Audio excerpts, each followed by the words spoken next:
નમસ્કાર, સ્વાગત છે દરેક મિત્રોનું ફરીથી અમારી ચેનલની અંદર લાઈફ સાયન્સ વિથ પ્રોફેસર ની અંદર.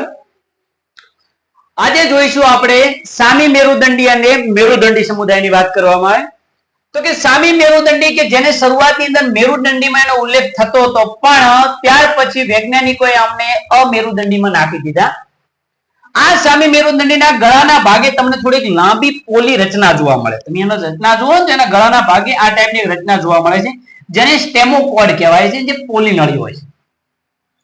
તેઓ અંગતંત્ર સ્તરીય આયોજન, કૃમિ જેવા દ્વિપાર્શ્વ, ત્રિગર્ભસ્તરીય અને દેહકોષ્ઠી સજીવો છે. શરીર સંપૂર્ણ રીતે નળાકાર જોવા મળે છે. શરીરના આગળના ભાગે સૂંઢ આવેલી હોય છે. એ સિવાય ગ્રીવા અને લાંબુ ધડ જોવા મળે છે. પરિવહન તંત્રની વાત કરવામાં આવે તો કે તેવું ખુલ્લું પરિવહન તંત્ર ધરાવે છે. તો આ વસ્તુ ઉપર વધારે મેં પણ વિચાર્યું હતું કે શા માટે તેને ખુલ્લું પરિવહન તંત્ર આવે છે. તો બેટા એની અંદર હૃદય અને વાહિનીઓ હોવા છતાં પણ ખુલ્લું પરિવહન તંત્ર હોય. કેમ? તો કારણ એ છે કે એના શરીરનું બ્લડ છે એના શરીરમાં આવેલી કેટલીક કોથળીઓ અથવા કુપિકાઓમાં વહન પામે છે. શામાં વહન પામે છે?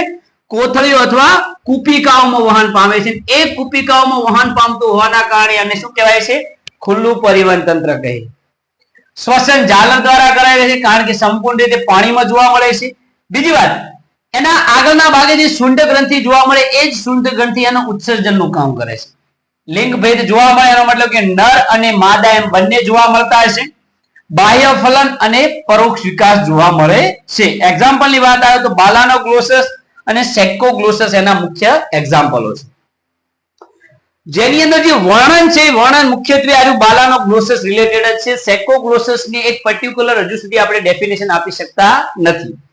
ત્યાર પછી મેરુદંડી સમુદાયની વાત કરવામાં આવે, ધીરે ધીરે આપણા સમુદાય તરફ આપણે જઈ રહ્યા છીએ.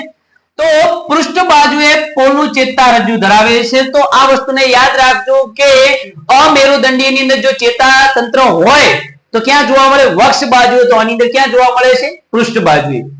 મેરુદંડી સમુદાયની અંદર જે ચેતાતંત્ર જોવા મળે કરોડસ્તંભ, એ પોલું હોય છે. જ્યારે અમેરુદંડી સમુદાયની અંદર ચેતાતંત્ર હોય તો કેવું જોવા મળે? નક્કર જોવા મળે છે. એ સિવાય બીજી વાત કરવામાં આવે કે મેરુદંડી સમુદાયના અંદર કંઠનાલીય ઝાલરફાટ જોવા મળે, તો પેલાની અંદર કંઠનાલીય ઝાલરફાટો જોવા મળતી નથી. દ્વિપાર્શ્વ સમિતિ, ત્રિગર્ભસ્તરીય અંગતંત્ર સ્તરીય આયોજન જોવા મળે છે. એ સિવાય વાત કરો કે પશ્વ ગુદા પુચ્છ હાજર છે. ગુદા એટલે મળદ્વાર. ગુદાનો મતલબ શું થાય? મળદ્વાર. તો મળદ્વારના નજીકના ભાગે જ પૂંછડી જોવા મળે. તમે ગાયને જોઈ શકો, ભેંસને જોઈ શકો, કૂતરાને જોઈ શકો. ઇવન મનુષ્યને પણ હતી પૂંછડી, પણ ધીરે ધીરે ઉદ્વિકાસના કારણે શું થઈ ગઈ છે? લુપ્ત થઈ ગઈ છે. તો અમેરુદંડી સમુદાયની અંદર પશ્વ ગુદા પુચ્છ ગેરહાજર હોય છે. બંધ પરિવહન તંત્ર.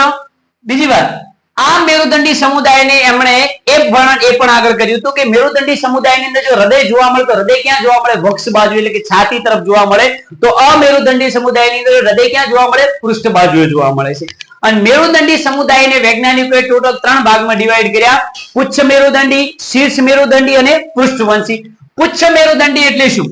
કે ખાલી પૂંછડીના ભાગે જ મેરુદંડ જોવા મળે, પણ એ પણ એમાં પર્ટિક્યુલર લખ્યું છે ખાલી ડિમ્ભીય અવસ્થામાં જોવા મળે છે. એના એક્ઝામ્પલ છે એસિડિયા, સાલ્પા, ડોલિયોલમ વગેરે. શીર્ષ મેરુદંડીની વાત કરવામાં આવે કે સમગ્ર જીવનકાળની અંદર એમની અંદર જોવા મળે. દાખલા તરીકે આ સજીવ છે તો આ સજીવને છે કે એના શીર્ષથી કરીને છે કે એની પૂંછડી સુધી મેરુદંડ જોવા મળે છે. શીર્ષથી પૂંછ સુધી. એક્ઝામ્પલ છે બ્રેકીઓસ્ટોમા અને એમ્ફીઓક્સસ. અને આ એમ્ફીઓક્સસ છે ખૂબ જ જૂનું એક્ઝામ્પલ છે શીર્ષ મેરુદંડીમાં.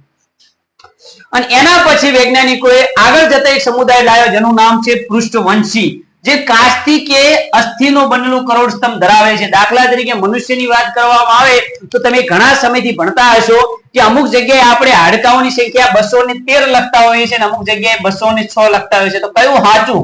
તો નાનું બાળક હોય તો એની અંદર હાડકા 213 હોય, મોટાની અંદર 206. કેમ? કારણ કે નાના બાળકની અંદર જે કશેરુકાઓ જોવા મળે છે, તો આપણા બોડીમાં 5 પ્રકારની કશેરુકા હોય: ગ્રીવા કશેરુકા, ઉરસીય કશેરુકા, કટી કશેરુકા, પુચ્છીય કશેરુકા અને ત્રિક કશેરુકા. જેમાં પુચ્છીય અને ત્રિક કશેરુકાના જે હાડકા ભેગા થઈને સંયુક્ત એક હાડકું બનાવતા હોવાના કારણે 33 ની જગ્યાએ કેટલા હાડકા થઈ જાય છે? 26 થઈ જાય છે. અને છેવટે આંકડો આપણો 213 થવાની જગ્યાએ કેટલો બની જાય છે? 206 બની જાય છે. તો આપણા અંદર પણ હાડકા કાષ્ઠી અને અસ્થિ સ્વરૂપે હોઈ શકે. શામાં? તો કે કરોડસ્તંભમાં. હૃદય 2, 3 કે 4 કોટર યુક્ત જોવા મળે છે. એનો મતલબ કે કાં તો હૃદય 2 ખંડોનું બનેલું, કાં તો 3 ખંડોનું બનેલું, કાં તો 4 ખંડોનું. માછલીની વાત કરવામાં કે માછલીમાં એક કર્ણક ને એક શેપક હોય તેને દ્વિખંડીય કહેવાય. ઉભયજીવીની અંદર 2 કર્ણક ને શિરા કોટર હોય તેને ત્રિખંડીય કહેવાય. અને સસ્તન અને વિહંગની અંદર 2 કર્ણકો અને 2 શેપકો તેને ચતુકોટરીય હૃદય તરીકે ઓળખવામાં આવે છે. ઉત્સર્જન અને આશ્રુતિ માટે શું આવેલી કિડની આવે, એનો મતલબ કે મૂત્રપિંડ આવેલું છે. અને પ્રચલન અંગો જોડમાં જોવા મળે છે. એક્ઝામ્પલ તરીકે ખુદ આપણે તો જો આપણે જોડમાં હોય હાથ, પગ, એ રીતે માછલીની અંદર મીન પક્ષ જોવા મળે તો મીન પક્ષો જોડમાં જોવા મળે છે.